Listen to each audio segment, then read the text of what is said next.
Welcome to Reims, France. We're about 90 miles north and east of Paris. This city has a lot to offer. First of all, it's known as the Coronation City. Second, it's called the unofficial champagne capital of the world. And thirdly, this is where the Germans signed the unconditional surrender to the Allies during World War II. Lots to cover in a short amount of time. Let's get started.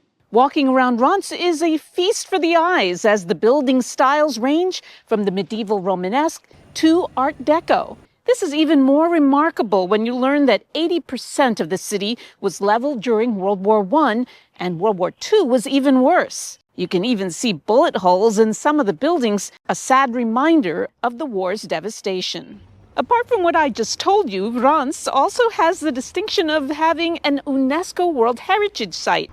And it's basically the combination of 3 different places in town, all within walking distance of each other. First, there's the cathedral. What's here now is the 3rd building on this site. The first one was built in 401, then another 400 years later, which also lasted 400 years until the present one. This one was first constructed in 1211.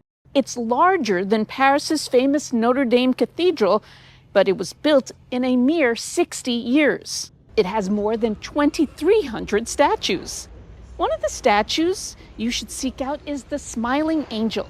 It's on the left side of the main portal. During World War I, the head fell off, and the French used it as a symbol of French culture being destroyed by German barbarity. Someone collected all the broken pieces, and it was reassembled and put back in its place.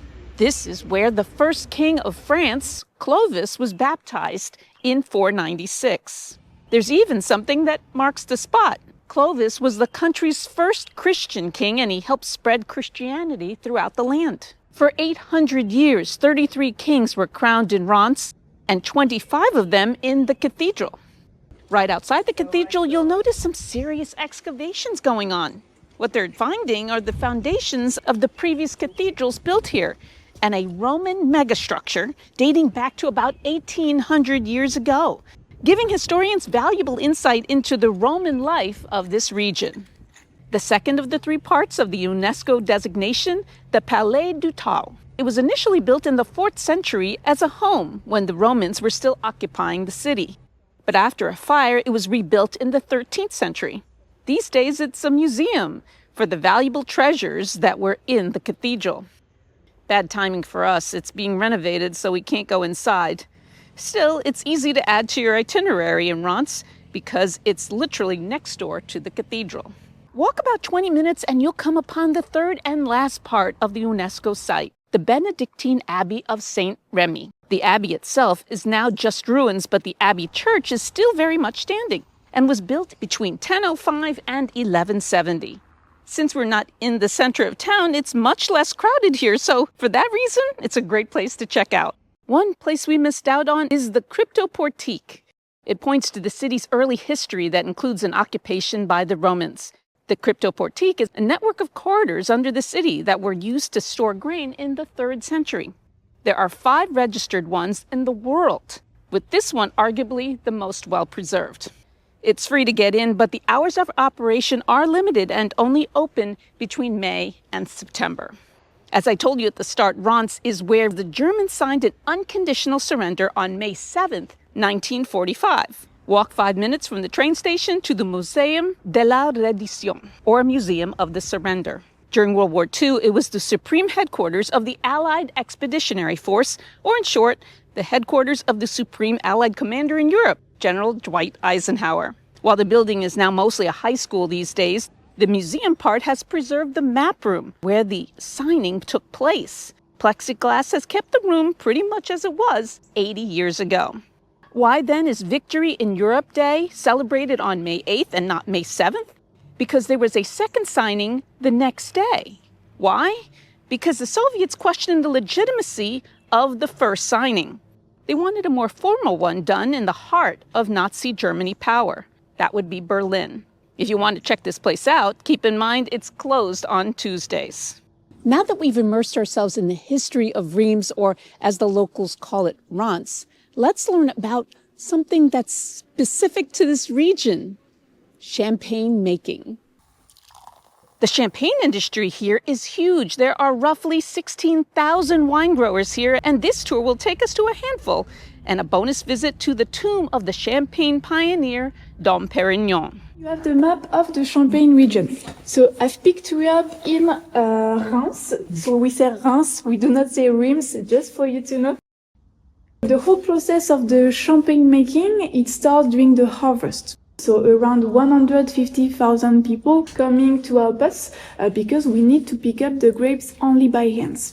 We want to select only the best grapes. It's also very important because we want to produce a white champagne with a red grape. So you're able to do that because you're being very gentle with the grapes. You do not crush the skin, so the color can stay inside the skin of your grapes. What makes this region so special that it's the only place that makes champagne? Terroir. Terroir, it's about the climate. In Champagne, we need a cool to moderate climate to reach the nice balance between the sugar and the acidity inside the grapes. It's also about the hills that you have seen all around. And you have a special sun exposure, wind exposure. But most importantly, you have the subsoil. You will find a lot of chalk, and that's what makes the difference quality between the other wines region or even countries. Even though it's not harvest season, the guide shows us the ins and outs, from the grapes they use to the different stages of the champagne making, in between generous taste testings.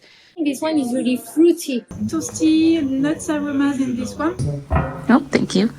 My husband's not on this tour, and he just texted me asking if I was drunk. Drunk is the way my parents would say it. This is my 5th glass of champagne, so maybe I am. And since I'm a big fan of recycling, I just had to pose the question I always ask. What do you do with the skin? Do you use it for composting? You can do fertilizers in your vineyard, you can do vinegar, you can do mustards, and you can do cosmetics also. We have a brand called Caudalie. They reuse the skin of a grape because they're full of antioxidants. This tour is so detailed that we almost feel like we're in a mini champagne sommelier course. You have the grave on the left of Dom Perignon. Dom Perignon was a monk for 47 years inside the monastery.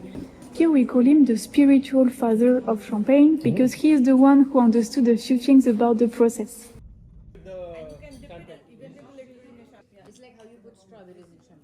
A biscuit dipped in champagne. Okay, I'm a little too bougie for myself, okay. First of all, I want to caveat this. There is no evidence that this is true, but wouldn't it have been cool, given the diverse history of this city, that the Allied victory in World War II was toasted to with a bottle of champagne? Thanks for joining me on Mary Goes Round the World. Here's my tip of the week for you. Probably no surprise, City Pass. I didn't get it, mostly because I was kind of running around and probably spending half the time doing a champagne tour, but maybe you should look at it. So basically what I would recommend is you look at the list of the museums and activities that you can do and see if it makes sense monetarily. That's my tip of the week for you.